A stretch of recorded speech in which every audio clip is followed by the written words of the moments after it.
5 তারিখের পরবর্তী অভ্যুত্থান সময়ে গণ অভ্যুত্থান পরবর্তী সময়ে দেশের যে রাজনৈতিক মেরুকরণ হয়েছে, দেশের তরুণ সমাজ ভোট দেওয়ার জন্য মুখিয়ে আছে। তারা তাদের পছন্দের প্রার্থীকে ভোট দিতে যায়। একটি সুষ্ঠু সংস্কারের মাধ্যমে অনতি বিলম্বে এদেশের তরুণ সমাজ একটি সুষ্ঠু গ্রহণযোগ্য নির্বাচনের জন্য এই সরকারের নিকট দাবি জানাচ্ছে। একই সাথে রাজনীতিতে তরুণদের যেভাবে যে তরুণ সমাজ যে স্বৈরাচারী শেখ হাসিনা সরকারের পতন করেছে, এই তরুণ সমাজকে প্রায়োরিটি বেসে লাখো লাখো তরুণ আমাদের এই রাজনৈতিক অধিকার আদায়ের যে সমাবেশ, সে সমাবেশে উপস্থিত হয়েছেন। তার জন্য আমরা প্রচণ্ড গরম, আপনারা জানেন এই গরমে যে কোনো মানুষই অসুস্থ হয়ে যেতে পারে।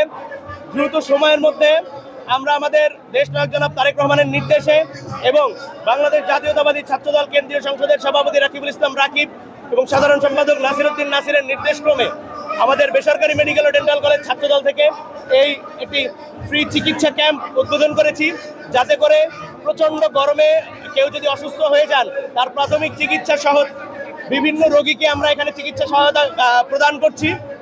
ইনশাল্লাহ যদি কারো কোনো ক্রনিক সমস্যা থাকে বা লং টার্ম মেয়াদী সমস্যা থাকে, আমাদের সাথে যোগাযোগ করলে আমরা সেটারও চিকিৎসার দল থেকে এবং দলের বাইরেও আমরা ব্যক্তিগত পক্ষ থেকে তার চিকিৎসার ব্যবস্থা গ্রহণ করব।